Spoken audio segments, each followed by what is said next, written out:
Hi everyone, welcome and thank you so much for joining us today. We have a great presentation for you today about repositioning your economic development organization. My name is Jessica Moraz. I'm with New Mexico MainStreet. I'm the communications specialist. Just a couple of housekeeping things here. This webinar will be recorded.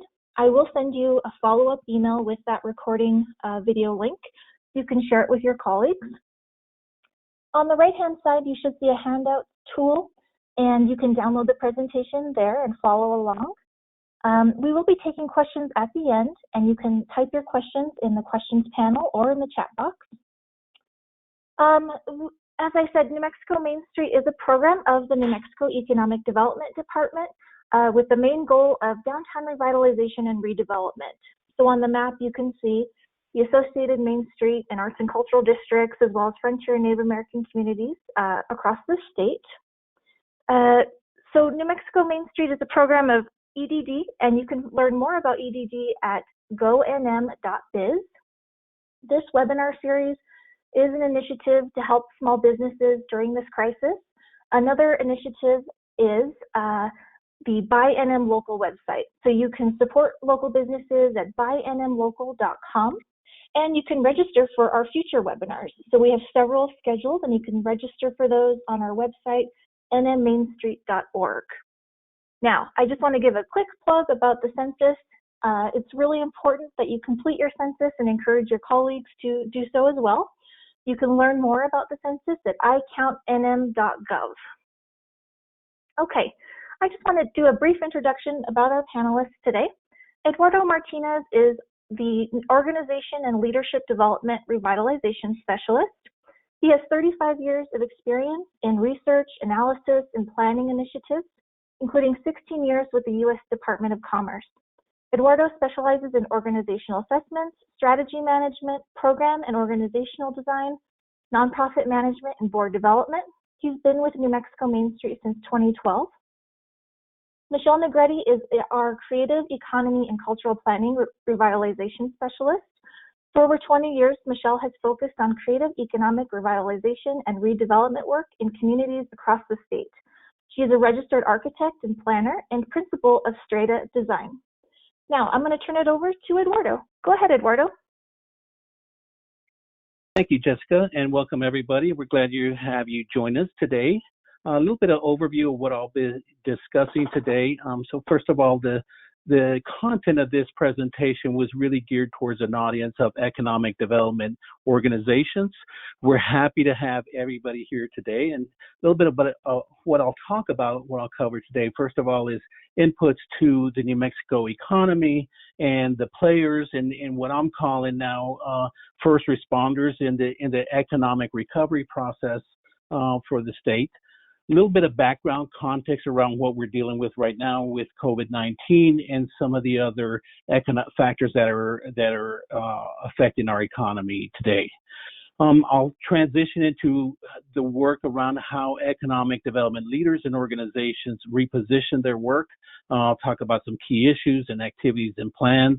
I'll provide some tips as well in that space for dealing some of the issues that you're dealing with right now.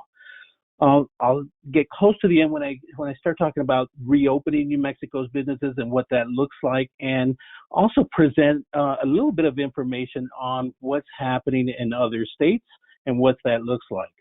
And then at that point, I'll turn it over to Michelle to talk about the repositioning work around New Mexico's creative economy. We'll close the session with a Q&A period, and as Jessica said, feel free to reach out via the question and answer box or the chat opportunity, and we can get that information for you. All right, so a little bit of background on the New Mexico's economy. I think generally speaking, everybody knows what sort of the large economic drivers for the statewide, oil and gas and renewable energy, biosciences, technology, aerospace, construction, right? And it's real easy for most economic development leaders to look at that.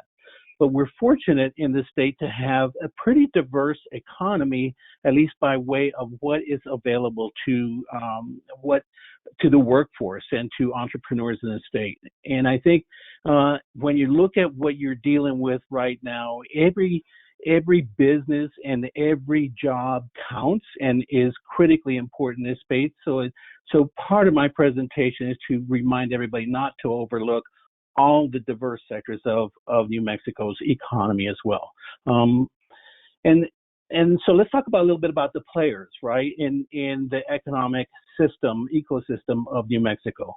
So you have a number of federal players, the Small Business Association, Administration, EDA, USDA, FEMA, believe it or not, has economic emergency response plans as well. You have a number of departments starting at the state, starting with the governor and the legislature, who are critically involved in building our economy in the state. And then moving down from the federal and state level, you have the councils of governments. They're regional and local and regional economic development organizations and corporations. Don't forget that the Economic Development Department also has a cadre of regional reps that support the EDOs as well. You have all those leaders at local and tribal governments, whether the city, the county, the departments, economic development departments in those governments, their managers, their city managers, their directors, and then the Municipal League and the Association of Counties, right? You have quite a few in New Mexico community development entities. I've listed MainStreet and Arts and Cultural Districts as part of the process, but part of listing here, but probably a huge number of community development organizations around the state. Associations and partnerships, business development leaders like the SBDCs, the incubators, the chambers of commerce. You have other associations, right? Labor unions, farmers markets, the acequias that are all involved in economic development as well. Don't forget philanthropy and secondary higher education and workforce development organizations. They also play a huge role in New Mexico's economy and preparing our workforce, and are going to play a huge role in the recovery process. And then finally, we also have everybody in the industry sectors, right? All of those people involved in construction, film, energy, technology, brewing, and a number of consultants, economic development consultants around the state. These are the players that are going to be the first responders for the economic recovery process in New Mexico in the months and the years to come. A little bit of background on where we are right now. So I just updated this graphic a few minutes ago from the Albuquerque Journal. Shows a number of cases in New Mexico and a 5-day rolling average. So I originally had a graphic from a couple of days ago, showed that downturn, and then you'll notice just yesterday and the day before an increase again in the number of cases. I don't think I have to remind everybody that this is having not only an impact on our residents and our community, but our economy as well, right? So we're still in that uncertain phase of understanding where the number of cases are going to go. Let's talk about a little bit about the impact on the workforce in New Mexico. So if you look at, this was data from the New Mexico Department of Health just 2 days ago, yesterday I should say, 76%, 3/4 of those cases are right in the middle of our workforce population. So the age range from 20 to 70. I think we should be extremely feeling extremely lucky that we haven't had much higher cases, because if it's affecting right at the heart of our workforce population, it would have a much greater impact in New Mexico. We also know that the impact as well is having a very big impact even in our Native American communities, and it's important to keep them in mind when we talk about the economic recovery process as well. A little bit about what we might see, right? So this is the Institute for Health Metrics and Evaluation. This is a projection of what might happen in New Mexico over the coming month, right? And so it's a different metric, but it basically follows the same trend lines as the number of cases. And if we look at where the projections were a couple of days ago, looked at a downward trend in the process, at least the predictions for New Mexico. And I'll have a link to this website at the end of the presentation as well, right? So it's a hopeful projection, but we also don't know the real outcome of what's going to happen in the coming month. You'll notice at the end, moving into June, July, and August is where the projections are showing that the state can move into more of a containment strategy when the number of deaths drop down to a negligible amount. Right? One of the things I just want to have everybody keep in mind is that there is a potential for a second peak, and if you compare the previous projection with what we have for Texas, the state of Texas, they're showing a drop and then an increase right around May 1st, right? And really to coincide with the timing of the state of Texas reopening as well. I'm not predicting that we're going to see that in New Mexico, but there's always the possibility for that. By contrast, you're seeing a similar sort of second peak potential for the state of Georgia, who is also reopening for business at the same time, right? And then there's some clues from the 1918 outbreak of the Spanish flu from around the country. The shaded areas for each of these cities shows when those communities were actually shut down and had social distancing measures and for how long. And you can see that for quite a few communities, when the social distancing measures were relaxed, that we saw that second peak, right? Again, I'm not making a prediction about this, but I think as economic development leaders around the state, this is something you have to keep in mind as you go through your planning and recovery process as well. Right? Other contributing factors to where we are today, right? I think nobody expected the quick decline in oil and gas prices a couple of weeks ago. We're definitely seeing high unemployment, record unemployment, not only in the state and the country, and all of those factors play into the loss of gross receipts taxes, not only at the state level, but at your local level. So they're hitting every community in the state. And that plays into a change in funding for public infrastructure and other state and local funded projects. We're expecting a special session where the legislators will create a revised budget, adopt a revised budget for the coming fiscal year, right? We do have a high cost going on right now around the public health response and the public health issues. And then you have to consider how long these are going to last, the recovery time and other factors that are really affecting our economy. We have been seeing businesses close, and some of them who have closed temporarily as a result of the state mandates, but others that have closed permanently as well. So New Mexico, what we're seeing in New Mexico is also a microcosm of what we're seeing throughout the United States as well. Couple of little bit more data pieces to set some context. 2 surveys, one by the National MainStreet Center and one by New Mexico MainStreet of small business owners, really looking at how long small businesses had before they were at risk of closing permanently. So in the top left corner of the data from the National MainStreet Center shows 30%, a third of the small businesses surveyed said we can last about 2 months before, with the resources we have on hand, before we have to close permanently. And then somewhere between 3 and 5 months, you're getting closer to half of the business that were polled that said they would be closing permanently if there was an extended impact to the economy. The pie chart on the right, very similar data for New Mexico collected by New Mexico MainStreet Survey.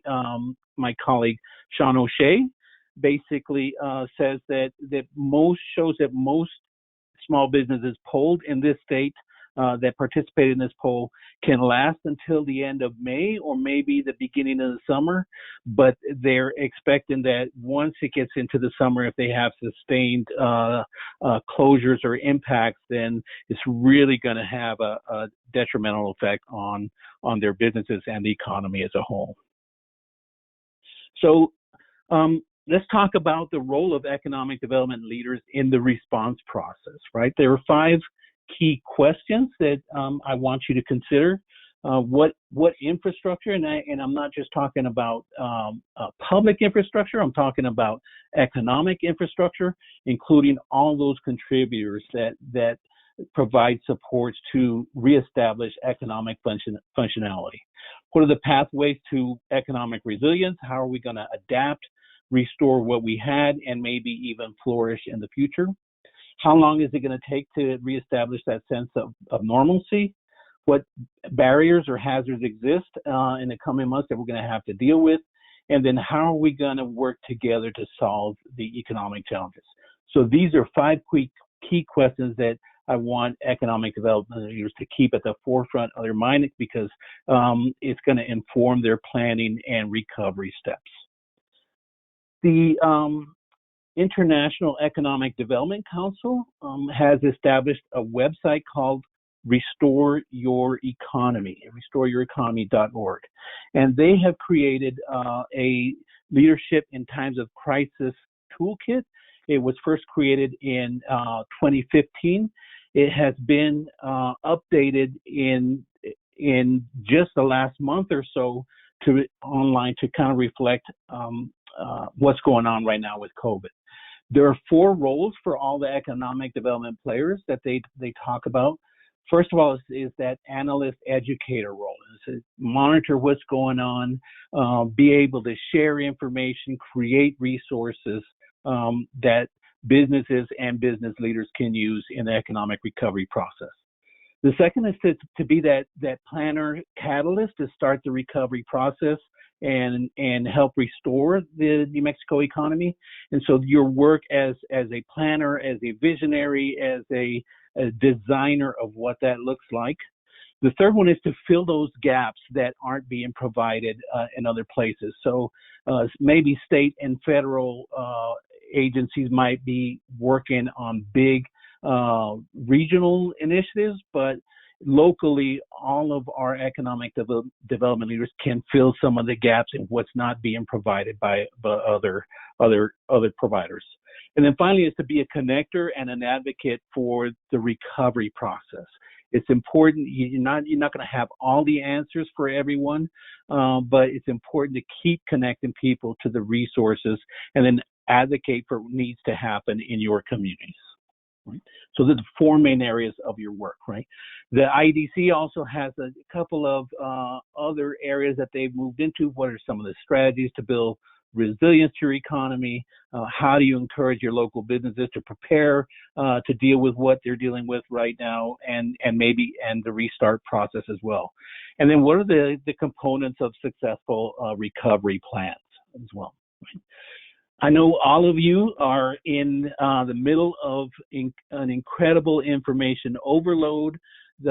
Because we can't meet, we can't work like we have been in the past.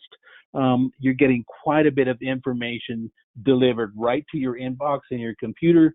You're being asked to spend a lot of time in these online meetings, and it's having a huge impact. I'm hearing repeatedly from leaders around the state telling us that they're not able to even track all the information that's coming to them, right?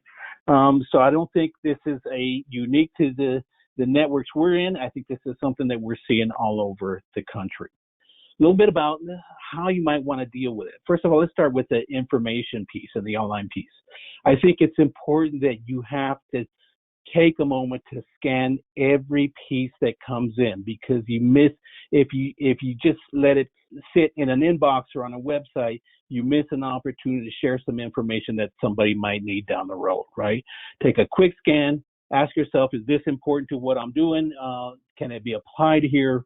Who can benefit from it if I need to share it, right? Are there any specific deadlines that I need to make note of, or changes in guidelines and requirements? And so there's a lot of stale information that we're seeing in online communications, because the situation externally is changing so rapidly, right? So look and see. It's like, if you get some information about the Paycheck Protection Program, is this an update or a change in the guidelines to what we saw a week ago or 2 weeks ago?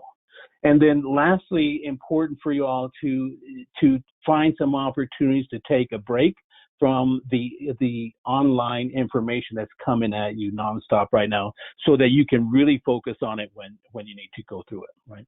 As far as the online meetings as well, I think one key thing to note is that the online meetings require this hyper alertness in order to really follow what's happening, right? If you have conference calls on the phone, you'll recall that it's easy for people to step over each other on the conference calls, and it's a little bit of a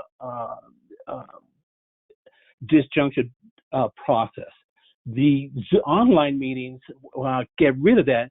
You have to track everything that's going on your screen, and if you start building in a full day of those online meetings, then you're just exhausted by the end of the day, and you're really not processing any more information about halfway through. So it's important for you to manage and limit the quantity of your participation in the online meetings. Just like with the email information, you should be asking yourself, do I need to be a part of this session? What do I need to get out of it? What do I need to contribute? And then who or maybe should I be recording key information, key actions, and key decisions? Because you're probably going to be expected to relay that to your stakeholders in your communities as well, right?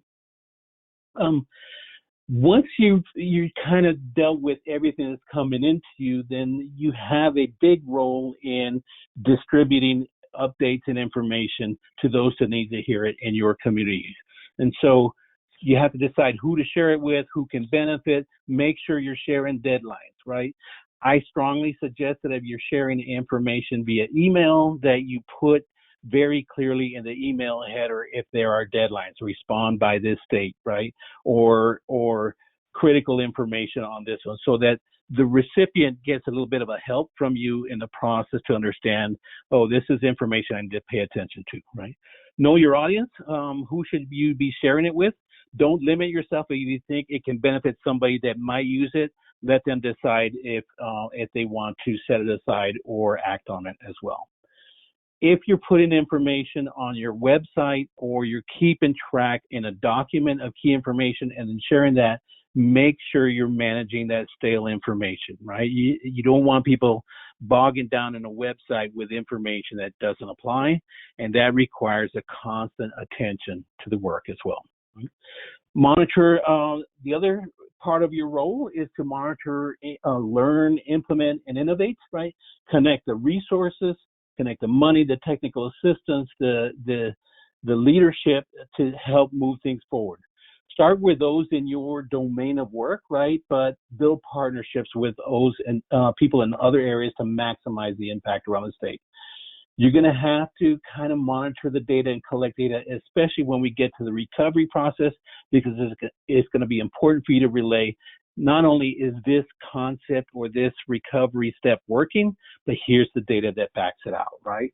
And then finally, as an economic development leader, think about who are those that need the most assistance right now versus who are those that are getting assistance elsewhere, right? So think about, in your role in sharing resources, information, who's being left out. A little bit about your plans. I think the state, all over the state, we have no shortage of plans and plans that were very much underway in the state before COVID hit. And we're going to have to start looking at those plans and thinking about how we make some adjustments with those, right? Don't forget that most of your communities and the state also have disaster recovery plans. And so you may be planning in your revision of your strategies some items that are already addressed in disaster recovery plans. These are areas that most economic development leaders don't think about too much, that there are disaster recovery teams in most of New Mexico communities as well, right? So you should take a look at those plans. Some of those projects that were underway, you're going to have to identify, can that still proceed at the same timing or with less resources? I think it's important for y'all to decide what's mission critical and how soon do those things need to be moving, and then also think about what can be accomplished quickly. Every little bit helps right now, and it's going to be important to take on some steps that can move quickly or with limited resources to help restart the economy. You're also going to have to spend some time thinking about what adjustments will need to be implemented quickly, and what conditions are going to change the current economic goals and priorities. That's why I try to put the information about the potential for a second peak, because you may start in a planning process and then you have to deal with new external conditions that affect your timing and your rollout. Always communicate your next steps and connect your assets and as you move into the implementation work with everybody in the community and your stakeholders as well. For those of you who are feeling a little bit setback that you can't meet and do some planning work like you had, there are some online planning tools. Miro is a online piece. It's basically an online whiteboard. And where you can invite others to participate in the planning process, collect the feedback, and then share the information. So a lot of people do planning work in a very visual manner. It's a real easy and inexpensive tool to help you. It's less than $10 a month to help you move this work forward. There's also another one that most people don't know about is Mentimeter, and it's basically a very quick polling process. You set up a poll or a question or a feedback piece. You give people the code. They enter the code on the Menti website, menti.com, and then that starts to collect the information. So it's a really simple, real easy planning tool. Allows you to get feedback on some adjustments or some conditions that people in the community are dealing with very quickly. Right? Let's talk a little bit about the reopening process, the role of EDOs. I'm showing the cover page for the village of Ruidoso, and kudos to the not only the leaders in the village, but Lincoln County and all their partners in the community for collaborating on this work. This first draft was about a week ago, but you have a huge role as economic development leaders in the reopening process of the state, right? Some key things: know the state and federal guidelines and the mandates, and coordinate the reopening or help coordinate the reopening process with your local government. Engage your partners and stakeholders, disseminate information in a timely and a supportive way, but make sure it's succinct, right? If you have a reopening plan that's comprehensive and 40 pages, that's a different audience than maybe the residents or business owners in the community need to spend time on as well, right? Be ready to answer questions, because when you start putting your reopening plans out there and your strategies, people are going to have questions, so you're going to have to be ready to look at that. Learn from what's happening in the other states, especially as they're reopening, because those are their key lessons to pick up from that process as well. Essential businesses haven't closed in New Mexico. They are operating with different health standards right now, very strong, rigorous standards, right? But when non-essential businesses start to reopen, it's going to be critically important for them to adopt very similar standards that the essential businesses have been adopting. And then finally, in your reopening process, consider the affected workforce, residents, and businesses in your community, right? A couple of examples before I turn it over to Michelle, what's happening around the state. Most of you know the governor already announced the formation of an economic recovery council. The Economic Development Department is working on statewide plans as well. New York and a couple of other states are collaborating on their recovery plans together, so they're taking a much more regional approach to that process. In Washington State, the information on the right is their transition to economic recovery. Looked at three big strategies, which was get people back to work, prepare for a safe start, and then get to an economic recovery. And the recovery had a number of four key steps, right? Accelerate investments, make informed decisions and data-driven decisions, make it easier for workers to navigate the new economy, and then build job creation capacity through entrepreneurship and small business development. One of my favorite ones that as I did this research, came out of the state of Utah, a very comprehensive plan that focused on tied together health and economic recovery. And so it's a great document. I highly recommend you download their plan and take a look at it. It's understandable. It's comprehensive. And so if you look at the graphic on the top right, they look at their urgent phase is really going in from middle of March to middle of June, up to 12 weeks. And then they have a stabilization phase and then a recovery phase, right? And the plan covers what public health measures and economic recovery measures happen in each of those phases. The 5 principles at the left are very strategic, right? They're big strategies. Couple of things that I want to point out about theirs. I love that they included respect for geographic differences. It's something I think New Mexico needs to pay attention to as well. And they have established protocols for safety in the reopening process. So it's not only strategic, it's operational, there's tactical pieces in there, and most importantly, it can be localized. It can be adopted locally, right? They've adopted a color coding system for both how they deal with the health issues as well as for the reopening of the economy.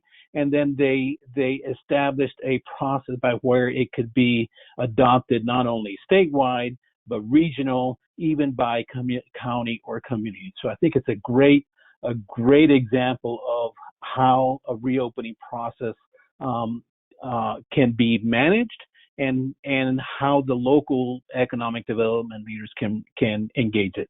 And then finally, they've established some very, very specific tactical pieces to the plan in their appendices, right? They're very clear decision processes outlined. They have a decision matrix, right? And what informs your decision, and they're communicating that. So it's really helpful for people who are trying to adopt it locally to not only understand what the state is doing, but what they can do to move it as well. And then finally, I mentioned earlier that it's data driven, and I think it's going to be important for everybody to really in the recovery process to say, oh, this concept is working in our recovery and a safe restart, and here's the data to back that up. Right? I'll close by showing some of the links and resources before I hand it off to Michelle. Restore Your Economy is a great website. They're a great tool, along with the Economic Development Department here in New Mexico is disseminating quite a few tools as well. I won't spend a whole lot of time on this because this list is in the document that you can download from the dashboard. With that, I'm going to turn it over to Michelle. Thank you, Eduardo. Good afternoon. My name is Michelle Negretti, and I am the Creative Economies and Cultural Planning Revitalization Specialist for the New Mexico MainStreet program. And this afternoon, I want to talk to you about positioning for adaptability and flexibility. And we're going to talk about setting the stage for creative economy work in the pandemic era. So first of all, I want to kind of briefly go over the creative economy. So there's many definitions of the creative economy. For the New Mexico MainStreet program, the creative economy is comprised of entrepreneurs, enterprises, and industries that engage intersections of commerce, creativity, innovation, and culture. It includes those who produce creative products, those who turn creations into commercial products, those who distribute or market them, and those who support creative endeavors and the spaces they live and work in. And we have a graphic here if you want to learn a little bit more about how we break that down. So what are some of the potential COVID-19 changes that might affect the creative environment? Well, we know from some of the things that we're currently experiencing and that we see in other states that the gatherings will probably continue to be limited in numbers of people. That we will continue to see social distancing spacing requirements. Travel will be limited. There may be unemployment, furloughs, and budget cuts. Consumer trust with respect to health and safety will be something that we need to pay attention. And we will probably continue to see increases in online commerce and online work. Some of the impacts of this on the creative economy will be with respect to places that are limited for large gatherings, such as large performance venues. Already we're seeing events canceled and festivals. The potential for seasonal labor reductions will impact a lot of our creative assets. Limited hotel and restaurant capacities probably will continue. And we'll see reduced access to businesses with limitations on the numbers of people that can be in buildings. We'll see increased distribution timelines as production is limited in parts of the country and the world. So you can kind of see in the graphic, if we can go back a slide, thank you. In the graphic on the right, we have the creative economy and how that overlaps. And you can see with the kind of the ones that have circles, we're already seeing impacts in these areas with tourism being reduced. Agriculture is obviously big in the media right now with the impacts of getting things to production and distribution. We're seeing impacts in the health and wellness industry and in the design and manufacturing with consumer products. So technology right now is the one that's thriving because we can still work independently online, but the other 4 areas that we see here are already impacted.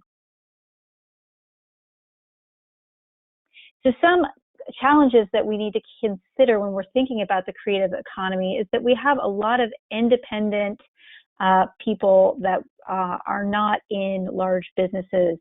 So we have freelance people, we have part-time, we have sole proprietor and single person businesses, very small businesses. A lot of people are working out of their house, and a lot of these people may not be visible.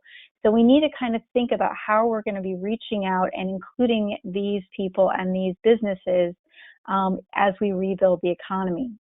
Other things that we need to consider is that a lot of people in the creative industries do their work in a seasonal capacity. They sell things or participate in fairs and festivals.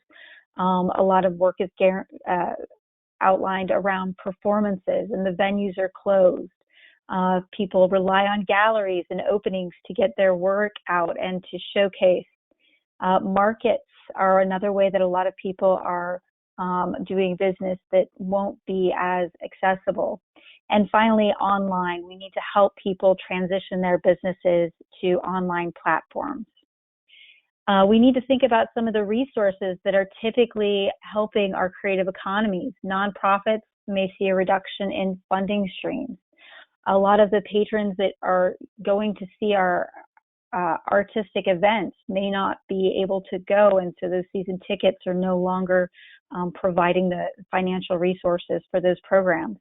Benefactors may not have the funds to continue to donate to support some of these enterprises, and we might see a reduction in federal and state grant programs.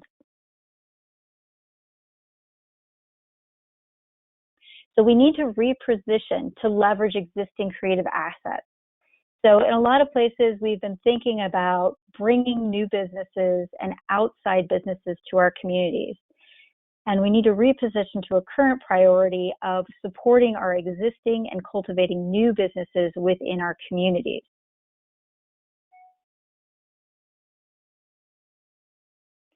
So our ways of working may need to change. So these are some of the things that we might have to start doing.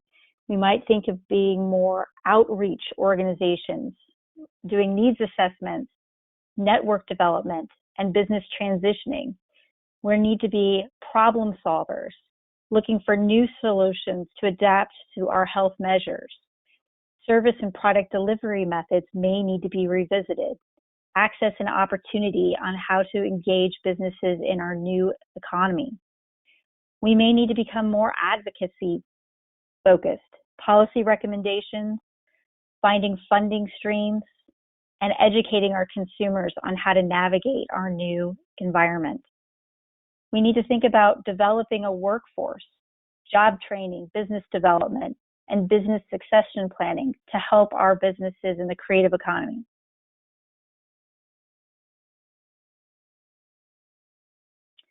We need to focus on communities' creative infrastructure. How do we create that supportive environment for creative economy work? We need to understand what available creative capital we have. We need to have supportive policy and regulations for creative work, diverse housing opportunities, diverse business environments, access to public spaces and outdoor environments will be necessary, access to high-speed internet and digital devices. And most importantly, we're going to need to be flexible and adaptable as changes arise.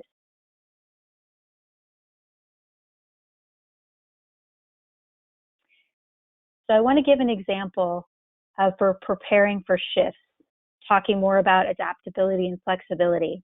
And I want to use the example of restaurants, because restaurants are one of the businesses that we still have functioning in some of our communities. The challenge is that even when the economy starts back up, restaurants will potentially lose capacity due to the reduced numbers that are going to be allowed to congregate. And we're going to be requiring more distancing and spacing. And they might be reductions in the numbers of staff that are going to be able to serve. So we're going to use this as an example to talk about ways to shift our approach. So when we're thinking about making transitions for COVID-related work, we want to think of possibilities for expanding and working in new ways. So in this opportunity, in this example, we're talking about an opportunity of expanding restaurant use through food truck use. So we're all familiar with food trucks and how that is a new way of distributing food in this economy. So we can provide walk-up, drive-up, car hop, and reach new markets and serve beyond the capacity of the restaurant.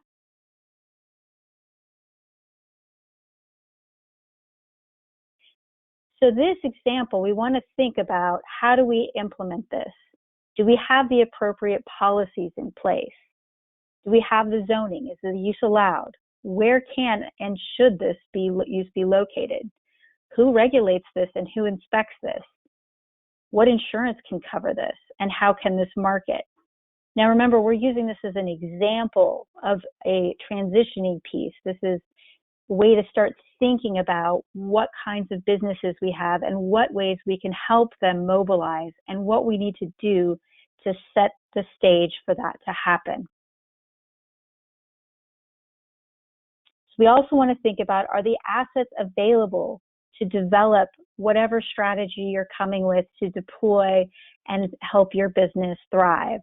So in the case of this food truck model, if we were going to create food trucks, do we have people that can design them? Do we have people that can build them? Do we have the equipment that can support that use? And do we have the systems to deploy the services, such as apps or marketing tools? And what are the partnerships available? So do we have the regulating bodies that are willing to make the regulations work for that adapted strategy? Do we have places, public spaces and private spaces, that can accommodate that new way of working? Do we have the capital? Do we have the technology? Do we have the way to market it? And do we have the workforce?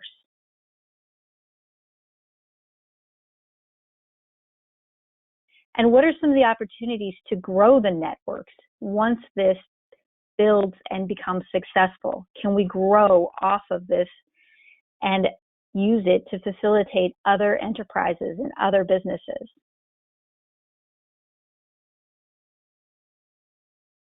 So when we're thinking about the work as we move forward into our new economy, we want to make sure that we have a strong foundation to support creative enterprises.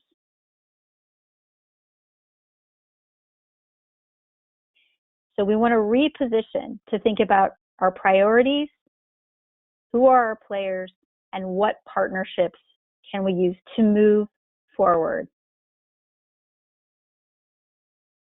When we think about our priorities, we should be building upon our existing assets and looking at what opportunities that they offer.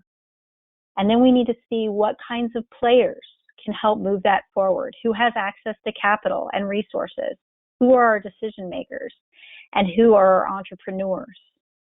And then we need to see what kinds of partnerships that we can use to move that forward. What kind of delivery paths do we have? What capacity do we have for growth? And how can we develop networks? So with that, we will pass it on to Jessie for questions. Thank you very much. Thank you so much, Eduardo and Michelle. Really appreciate it. While we're waiting for any questions to flow in, I'll just give another plug for buynmlocal.com. Please encourage your businesses to register. That way we can support them during this crisis. Okay. The first question. I am surveying all of the small businesses in Las Vegas, New Mexico, with a short 4-question survey. I'm finding out who is really struggling and who is okay. I'm surprised at the number that are okay. What is happening in other communities?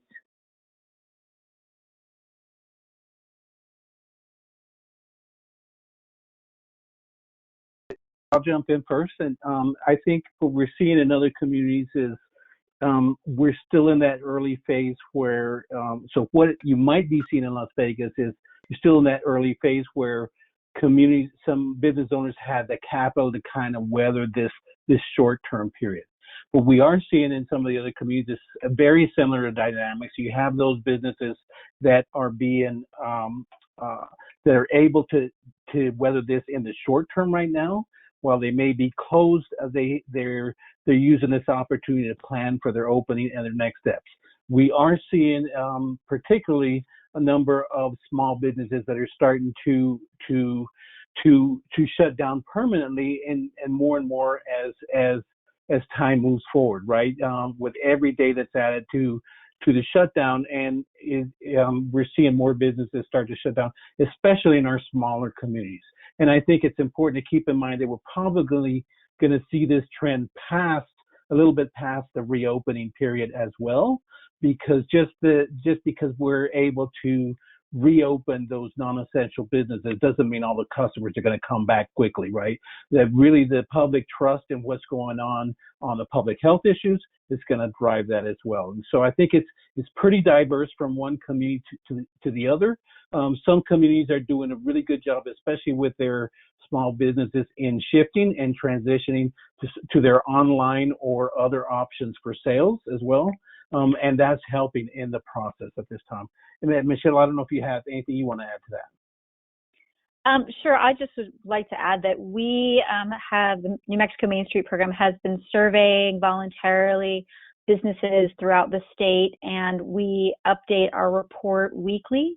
And so we can provide you with a link to that, and we can have Jessica send that out with this presentation. Great, thank you. Okay, next question. Is there a certain type of small business that already is showing the need to close permanently?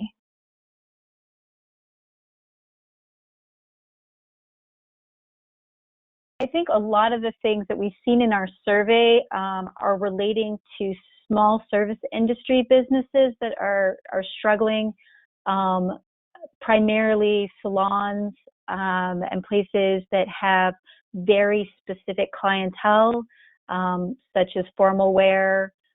These have not, to my knowledge, had to close yet, but these are the ones that we are hearing that are struggling the most, especially since a lot of things relate to person-to-person contact, and with respect to the formal wear, are very seasonally driven, and this is kind of the high season with weddings and prom for those businesses.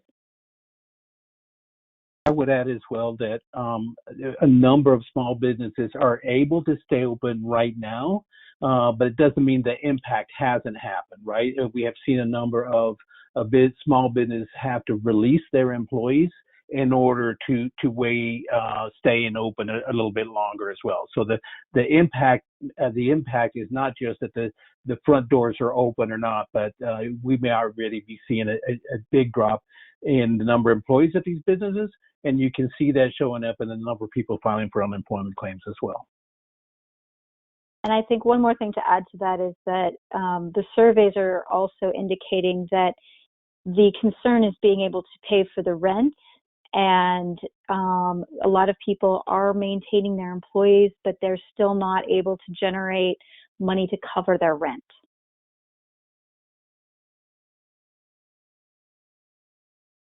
Okay, thank you. Next question. How is the maker market in Las Cruces doing? I know they are open. Is there a list of guidelines they can share? We've been talking to Las Cruces a little bit about that, but I think that it would be probably best to get more direct information from them, and so we can provide that.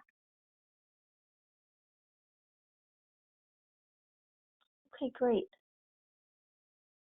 Are there any new resources available for EDOs in New Mexico? Washington State has opened up grant money from their emergency fund. So I think that's a little bit of it depends question, right? So the federal government is in a process of continuing to try and release resources that are available, and some of those are going through the same channels that we saw earlier, right? The SBA for starters. I think some of the other agencies, EDA, USDA, are going to start shifting, seeing some more of their priorities shift so that the resources they have on hand are going to really focus on some of the restoration, economic restoration, recovery pieces as well. At the state level, I don't expect anything immediate until after the budget issues and the new projections are resolved as well, but I know the Economic Development Department as well is working on continuing to update their resource lists and providing resources from the state in that process. And I think that the best opportunities right now, aside from the updates that New Mexico MainStreet sends out to its networks, the best updates right now are coming directly from the Economic Development Department on new resources coming out. But from a regional level, I think most of you who have been working on your set plans and your regional economic plans, you're going to start seeing resources start to play out regionally as well, from philanthropy, from corporate providers as well. And so I think right now that part of the challenge is monitoring who's given what now, right, and keeping that updated. The best list that I'm aware of right now are the ones coming out to the Economic Development Department. On that note, I did want to give a plug for a webinar tomorrow that the Economic Development Department is hosting, a roundtable discussion with U.S. Congressman Ben Ray Lujan at 3:30 in the afternoon, as well as Secretary Alicia J. Keys will provide updates on the CARES Act and local resources as well. Next question, is May 15th still the date the opening stages will begin?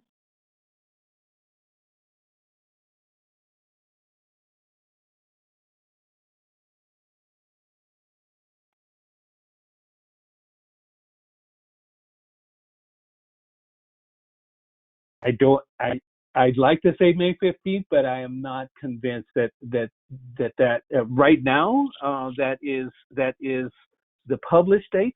But I think the state is monitoring what's going to happen in the next week or two, and readjust if they have to. If you remember, that early slide showed quite a large uptick in cases in the last 2 days, right at a time when we saw a downward trend, right? So I think that the date currently is still May 15th, but I expect that the state is making sort of a day-by-day analysis of that as well. Just to plug that Governor Lujan Grisham is doing an update today at 3 on her Facebook page, so maybe there'll be some new information or a new order that we'll be learning about today. Okay, next question. The bulk of the uptick is in McKinley County and San Juan counties. Yes, I think that's more of a comment. Next one, there was a news notification that the governor is expected to extend the order. Okay, so then that's probably what we'll be learning today as well. Thank you. Okay, I think that might be the end of questions and comments. Please visit us online for future webinars and to get that link for economic development webinar that's happening tomorrow afternoon. And I will be sending you an email with the webinar link and other important links as well. Thank you so much for joining us, everyone. We really appreciate it. Thanks, everyone.